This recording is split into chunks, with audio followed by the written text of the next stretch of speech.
நேயர்கள் எல்லாருக்கும் வணக்கம். இந்த வீடியோவில் 2024 வருடத்தோட முதல் மாதமான ஜனவரி மாதத்துக்கு உண்டான ராசி பலன் அப்படிங்கிறது தான் பார்க்க போகிறோம். மார்கழி மாதம் 16ஆம் தேதி இந்த ஜனவரி மாதம் அப்படிங்கிறது பிறக்குது. இந்த வருடத்தோட தொடக்கம் அப்படிங்கிறது உங்களுக்கு எப்படி இருக்க போகுது, உங்களோட எதிர்பார்ப்புகள் எல்லாம் பூர்த்தியாக போகுதா அப்படிங்கிறத நாம் துல்லியமாக பார்க்கணும். அப்படின்னா இந்த மாதத்துக்கு உண்டான கிரக நிலைகள் அப்படிங்கிறத கணிக்கணும். அதன்படி பார்த்தீங்கன்னா சூரிய பகவான் தனுசு ராசியில செவ்வாயோட சேர்ந்து உட்காந்துருக்காரு. 15 நாளைக்கு அவர் தனுசு ராசியில தான் இருக்காரு. 15ஆம் தேதி தான் அவர் மகர ராசிக்கு மாற போறாரு. மாச தொடக்கத்தில் புத்திகாரகன் புதன் விருச்சிக ராசியில் இருக்காரு.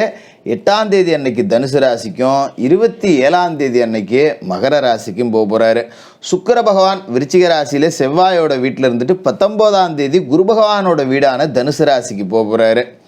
குரு பகவான் மேச ராசியில் பலமடைஞ்சு உட்காந்துட்டு அங்கேருந்து சிம்ம ராசி, துலா ராசி, தனுசு ராசியை தன்னோட அருள் பார்வையால் பார்க்குறாரு. சனி பகவான் கும்பராசியில் இருக்கார். கும்பராசியில் உட்காந்துக்கிட்டு மேச ராசி, சிம்ம ராசி, விருச்சிக ராசி இந்த ராசிகள் எல்லாம் பார்க்குறாரு. ராகு மீன ராசியில் குரு பகவானோட வீட்டில் இருந்துட்டு குரு பகவான் மாதிரியே பலன்களை கொடுப்பாரு. கேது கன்னிராசியில் இருந்துட்டு புதன் பகவான் மாதிரியான பலனை கொடுப்பாரு. ஏன்னா ராகு கேதுக்களுக்கு சொந்த வீடு அப்படிங்கிறது இல்லைங்கிறதால அவங்க எந்த வீட்டில் இருக்காங்களோ அந்த வீட்டுக்கு அதிபதி யாரோ அவங்களுக்கு உண்டான பலனை தான் கொடுப்பாங்க அப்படிங்கிறத நாம் ஏற்கனவே சொல்லியிருக்கோம். இதுதான் இந்த ஜனவரி மாதத்துக்கு உண்டான கிரக நிலைகள், ராசி மாற்றங்கள். இந்த மாதத்துக்கு உண்டான ராசி பலனை பார்க்குறதுக்கு முன்னாடி நேயர்களாகிய உங்கள் எல்லாருக்குமே புத்தாண்டு மற்றும் தமிழர் திருநாளாம் பொங்கல் நல்வாழ்த்துக்களை சொல்லிக்கிட்டு நம்ம வீடியோக்குள்ளே போகலாம். துலா ராசி நேயர்களே, உங்களுக்கு இந்த ஜனவரி மாதம் 2024 முதல் மாதம் ரொம்ப அற்புதமாக தொடங்க போகுது. எப்படி இருக்குது அப்படிங்கிற பேச்சுக்கே வேலை கிடையாது, நல்லா தான் இருக்குது. அதில் எந்த விதமான மாற்றம் அப்படிங்கிறதும் இல்லை. என்ன காரணம் அப்படின்னு பார்த்தீங்கன்னா அர்த்தாஷ்டம சனி, அஷ்டம சனியில் பாதின்னு சொல்லியிருப்பாங்க, உங்களுக்கு பாதிக்கு மேலேயே கூட கொஞ்சம் வேலை பார்த்துக்குச்சு. ஏன்னா பெரும்பகுதி நாட்கள் அப்படிங்கிறது உங்களுக்கு கஷ்ட நஷ்டம், உடலில் பிரச்சனை, நோய் நொடிப்பட்டது, மருத்துவ செலவு, அப்பாவுக்கு உடம்பு சரியில்லை, அம்மாவுக்கு உடம்பு சரியில்லை, பொண்டாட்டிக்கு உடம்பு சரியில்லை, பிள்ளைங்களுக்கு உடம்பு சரியில்லை, புருஷனுக்கு உடம்பு சரியில்லை, ஒருத்தர் மாற்றி ஒருத்தருக்கு உடம்பு சரியில்லை, ஆஸ்பத்திரிக்கு போனேன், வைத்தியம் பார்த்தேன், கடன் வாங்கினேன், செலவு பண்ணேன், சம்பாரித்த காசு மிச்சம் இல்லாமல் போச்சு, மீதி கொஞ்சம் கடன் தான் இருக்குது, எப்படி அடைக்க போகிறேன்னு தெரியல. இப்படி தான் 2023 ஓடிச்சு. என்ன காரணம் அப்படின்னு பார்த்தீங்கன்னா உங்களுக்கு ராசிக்கு குரு பகவான் ஒரு அற்புதமான இடத்துல தான் இருக்கார். குறைலாம் சொல்லிட முடியாது, ரொம்ப நல்ல இடத்துல தான் குரு பகவான் இருக்கார். 7வது வீட்டில் இருக்கார். ஆனால் பிரயோஜனம் இல்லையே. குரு பகவான் 7ல் இருந்தாலும் கூட அர்த்தாசிரமத்தில் சனி மாட்டிக்கிட்டார். அதனால் சனி பகவானை தாண்டி குரு பகவானால் எதுவும் செய்ய முடியாமல் போயிடுச்சு. ஆனால் குரு பகவானோட பார்வை அப்படிங்கிறது ராசிக்குள்ளேயே இருந்ததால் பெரிய அளவில் ஒரு கத்தி வச்சு ஆப்ரேஷன் பண்ண வேண்டியது, லட்சக்கணக்கில் கடன் வாங்கி செலவு பண்ண வேண்டியது, அப்படி எந்த ரூட்டுக்கும் கொடுக்கல. ஏதோ வந்த காசை சம்பாரித்த ஆஸ்பத்திரிக்கு போனோம், 10 ரூபா மிச்சம் இல்லை, கொஞ்சம் கடன் இருக்குது, அதை அடைச்சிக்கலாம் அப்படிங்கிற அளவுக்கு ஒரு வாழ்க்கையை கொடுத்துருக்காரு. சரி, அதுதான் அப்படி இருந்துச்சு. இப்போ சனி பகவான் விலகினதோடு இந்த மாதம் தொடங்குது. அதை விட முக்கியமான விஷயம் என்னென்னா மாதம் தொடங்கும் போது உங்களோட ராசி அதிபதி சுக்கிர பகவான் எங்கே இருக்காருன்னு பார்த்தீங்கன்னா விருச்சிக ராசியில் இருக்கார்.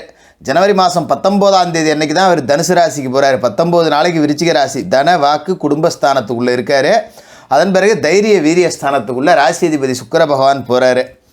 அப்போ தனஸ்தானத்தில் சுக்கிர பகவானே இருக்கார். அப்படிங்கும்போது கடன் அடைச்சிடலாம், காசு பணத்துக்கு பஞ்சம் இல்லை, வெளிலேருந்து வர வேண்டிய பாக்கியெல்லாம் வசூல் பண்ணிடலாம். ரொம்ப நாளாக ஒருத்தன்ட்ட பணம் கொடுத்தேன், வாங்க முடியல, திரும்ப அலையலைன்னு அலைஞ்சு பார்க்குறேன், ஃபோன் அடித்தா எடுக்க மாட்டேங்கிறான், மற்ற ஃபோன் எடுத்து பேசுகிறான், வேறு ஃபோன்லேருந்து நான் ஃபோன் அடித்தா அலோ சொல்கிறேன், என் குரலை கேட்டோடனே வச்சிட்றான்.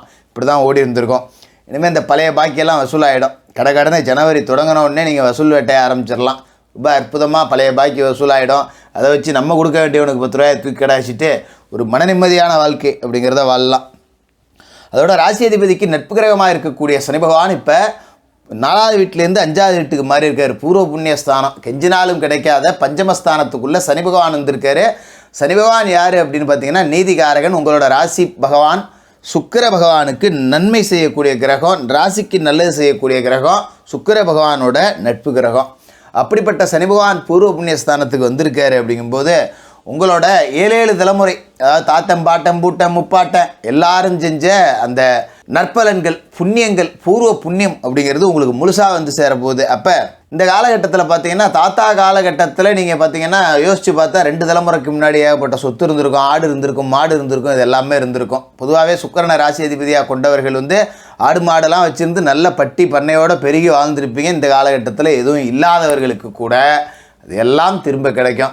இப்போ நான் டவுனில் இருக்கேன், ஒரு பெரிய சிட்டியில் இருக்கேன், ஆடு மாடு வளர்க்க முடியுமா சோசியரை அப்படின்னு நீங்கள் கேட்கலாம். ஆனால் வளர்க்குறதுக்கான சூழல் இல்லை அப்படின்னாலும் கூட அந்தளவுக்கு வசதி வாய்ப்புகள் அப்படிங்கிறது உங்களுக்கு பெருகி கிடைக்க போகிற ஒரு காலகட்டம். அப்போ குலதெய்வ பிரார்த்தனை அப்படிங்கிறது உங்களுக்கு ரொம்ப முக்கியமான ஒன்றா இருக்குது. ஏன்னா பூர்வ புண்ணியம் அப்படிங்கிற இடத்துல சனி இருக்கும்போது குலதெய்வத்தோட அருள் நமக்கு பரிபூர்ணமாக இருந்துச்சு அப்படின்னா வாரி கொடுத்துருவார்.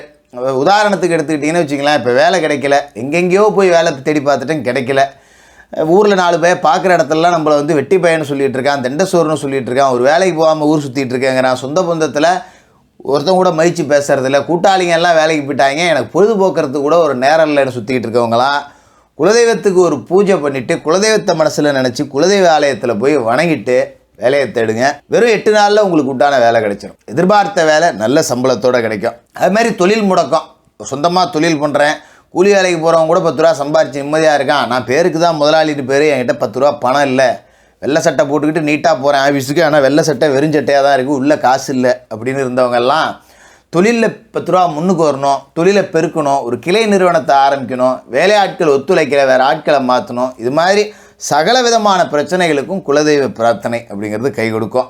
குலதெய்வ கோயிலுக்கு போய் மனசார பூஜை செஞ்சுட்டு குலதெய்வ ஆலயத்தில் போய் குலதெய்வ ஆலயத்துலேருந்து ஒரு பிடி மண் எடுத்தாந்து மஞ்சள் துணியில் முடிஞ்சு உங்களோட தொழில் நிறுவனம், ஒரு கடை வச்சுருந்தாலும் சரி, ஒரு ஆஃபீஸ் வச்சுருந்தாலும் சரி, அங்கே கொண்டு போய் வச்சுட்டு குலதெய்வ படத்தை வச்சு பூஜை பண்ணுங்கள், தினந்தோறும் விளக்கு போடுங்க. அற்புதமான வளர்ச்சி அப்படிங்கிறது தொழில் உத்தியோகத்தில் கிடைக்கும். குலதெய்வம் தெரியாதவங்க என்ன பண்ணுறது ஜோசியரன்னு கேட்கலாம். இஷ்ட தெய்வம் இருக்கும், எல்லா தெய்வம் இருக்கும், அந்த கோயிலுக்கு போய் தெய்வத்தை வணங்குங்க. தினமும் குலதெய்வ படத்துக்கு பூஜை பண்ணிவிட்டு தொழிலை தொடங்குங்க. சும்மா பட்டையை கிளப்பும், அதில் எந்த மாற்றமும் இல்லை. ஏன்னா சனி பகவான் உங்களோட ராசிக்கு பூர்வ புண்ணியத்தை அப்படியே வாரி கொண்டாந்து வச்சுருவார். அதோட நீதிகாரகன் சனி பகவான். அப்போ நம்ம கர்ம வினைப்படி நடக்கணும். இப்போ கடந்த காலகட்டத்தில் முன்னோர்கள் செய்த பாவங்களும் நம்மளை கிட்டக்க வந்து நாடக்கூடிய வாய்ப்பு இருக்குது. பெரும்பாலும் அந்த காலகட்டத்தில் முன்னோர்கள்லாம் வந்து கர்ம வினைகளின்படி வாழ்ந்தவங்க தான், பெரிய பாவம்லாம் பண்ணியிருக்க மாட்டாங்க. சரி, அதை நமக்கு ஏதாவது வருமா, பாதிப்பு இருக்குமா சோசியரன்னு கேட்கலாம். அதுக்கு வந்து நாம் புண்ணியங்கள் செய்ய ஆரம்பிச்சிடணும். அப்போ நம்மக்கிட்ட 10 ரூபா கிடைக்குது அப்படிங்கிறப்ப இன்னும் 4 பேத்துக்கு வாரி கொடுத்துடணுங்கிறது அவசியம் கிடையாது. நம்மக்கிட்ட கிடைக்கிற 10 ரூபா எவனுக்கும் துரோகம் செய்யாமல் வரக்கூடியதாக இருக்கணும்.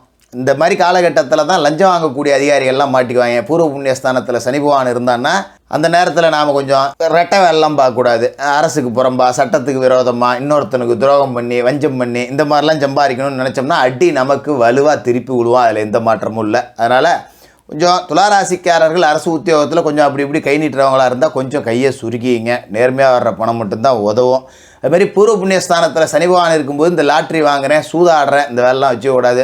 உழைச்சா மட்டும்தான் காசு. உடம்புல எந்த அளவுக்கு வேர்வை வருது, எந்த அளவுக்கு நியாயமாக உழைக்கிறீங்க, எந்த அளவுக்கு 4 பேருக்கு நல்லது நடக்கணும்னு மனசார நினைக்கிறீங்க, இதை பொறுத்து தான் சனி பகவான் உங்களுக்கு வாரி கொடுப்பாரு. அதை மனசில் வச்சிங்க. அதோட ராசிக்கு 3வது வீட்டில் தைரிய வீரியஸ்தானம்னு சொல்லப்படுற தனுசு ராசியில் சூரிய பகவான் செவ்வாயோடு சேர்ந்துருக்காரு. அப்படிங்கும்போது அரசு வழி காரியங்கள் அனுகூலமாக முடியும். கொஞ்சம் அதிகபட்ச தைரியம் அப்படிங்கிறது உங்களுக்கு இந்த மாதத்தில் இருக்கும். எது வந்தாலும் பார்த்துக்கலான்டா அப்படிங்கிற நம்பிக்கை இருக்கும். அப்போ என்ன பண்ணணும்னா, தைரியத்தை தப்பான வழியில் விட்டுறக்கூடாது, சரியான வழியில் பயன்படுத்திக்கணும். நம்ம தான் தைரியசாலியாச்ச, நேரம் நல்லா இருக்கேன்னு ஒருத்தனை கை நீட்டுறது, போகிறது வர்றது அதெல்லாம் வச்சு கூடாது. எந்த ஒரு ஜீவராசிக்கும் நம்ம துரோகம் செய்யாமல் வாழ்ந்தோம் அப்படின்னாலே இந்த பூர்வ புண்ணியஸ்தானத்தில் சனி இருக்கும்போது உங்களை உச்சாணி கும்பலை உட்கார வச்சு அழகு பார்த்துருவார். அதில் எந்த மாற்றமும் கிடையாது. அதோட தினமும் குளிச்சு மொழிவிட்டு விநாயகப் பெருமான் வழிபாடு அப்படிங்கிறத செய்யுங்க. முன்னோர்களுக்கு செய்ய வேண்டிய முறையான காரியங்கள் எல்லாத்தையும் சரியாக செய்யுங்க. அமாவாசை விரதத்தெல்லாம் முறையாக செய்யுங்க. சனிக்கிழமையில் மாமிச உணவுகளை தவிருங்க. சனி பகவானை மனசில் நினச்சி குலதெய்வத்தை வணங்குங்க. ஏழைபாளைகளுக்கு உங்களால் முடிஞ்ச உதவிகளை செய்யுங்க. இதை செஞ்சிட்டாலே பூர்வ புண்ணியஸ்தானத்தில் பஞ்சமஸ்தானத்தில் சனி பகவான் இருக்கக்கூடிய இந்த 2024 ஜனவரி மாதம் அப்படிங்கிறது உங்களை டாப்பில் கொண்டு போய் உட்கார வைக்கும். அதில் எந்த மாற்றமும் இல்லை. துளாராசிக்காரர்களுக்கு புத்தாண்டு வாழ்த்துக்கள், பொங்கல் வாழ்த்துக்கள்.